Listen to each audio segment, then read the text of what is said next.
Hey there, Sam here with a quick lesson. Today we're going to take a look at 4 unique sequences that we can add to our simple minor pentatonic scale to hopefully inspire some inspired phrasing melodically. So these have been really helpful for me, and of course you can apply these to all positions of the minor pentatonic scale. For now we're going to start off in position 1, A minor pentatonic.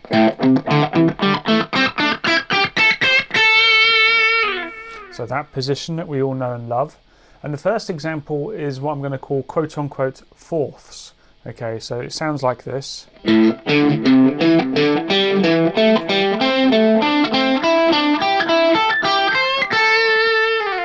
Okay, so that's going to include some weird jumps. We're going to go from the 5th fret on the E to the 5th fret on the A. And then we're going to go from the 8th fret on the E to the 7th fret on the A. If you can just get that first part under your fingers, then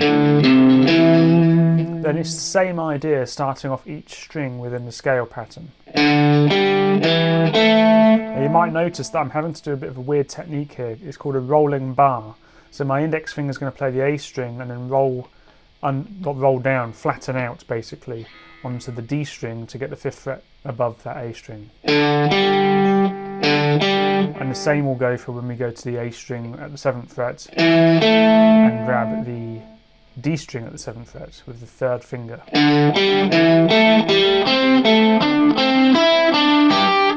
There on the G and B string it goes back to a bit more of a conventional pattern. So here I'm using my 3rd, then my 4th finger for the G and B string respectively. And here on the top E string I can either choose to use my 3rd finger on the B string and my little finger, or I can use my little finger like that. It all depends on the musical context.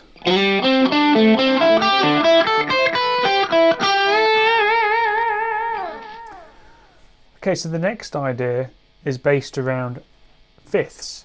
Now just a quick note, when I've said fourths and fifths, it's because of the first initial pattern that we play is the interval of a fourth in the previous exercise, and in this one it's a fifth.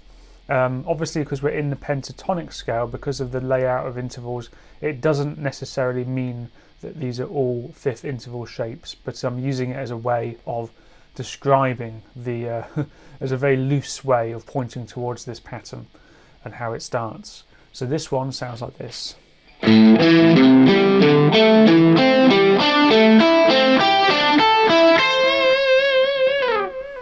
This is pretty cool because it really has some nice jumps in there. So we've got this power chord shape. So 5th fret E and then 7th fret A. Then we've got the 8th fret E and 5th fret D. So we're sort of going back and forth between these two shapes. In fact, you can even do this as a chordal thing, like so. So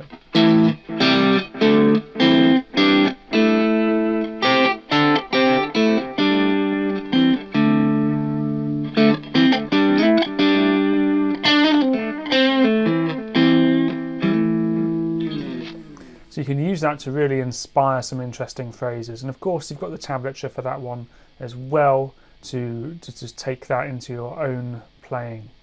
Now, the other thing that I want to talk about here is exercise 3, and this is string skips. Now, I've done a lot of string skipping licks, but I think some of them have been kind of slightly more intermediate to advanced. And I think a good place to start is just by taking your pentatonic scale, and rather than playing up and down string by string,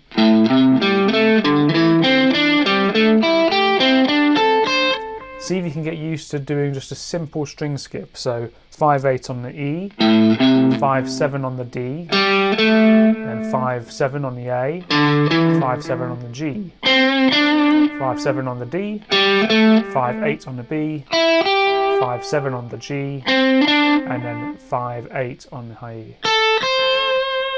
Okay, and you can even reverse that if you want to. It's a good workout for the pick if you want to pick every note. And it's also really good for hammer-ons and pull-offs. So worth playing with. The final example is a bit more technical now. We're going to actually take a group of 5 notes and we're going to repeat it through the scale using string skipping. So the 5 notes goes like this. And then we repeat that sequence off each set of strings. And I've thrown in a spicy note at the end there. So.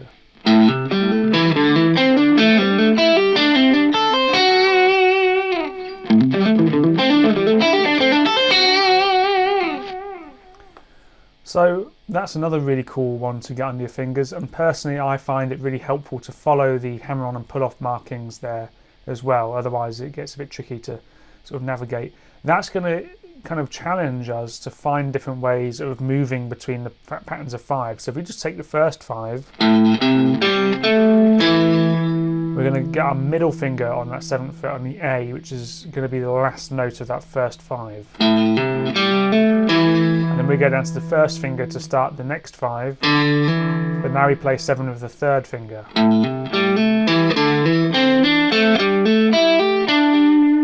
In some places it might be easier or more tricky, and especially in different patterns of the minor pentatonic you'll find there's different challenges that come up depending on the position you're in.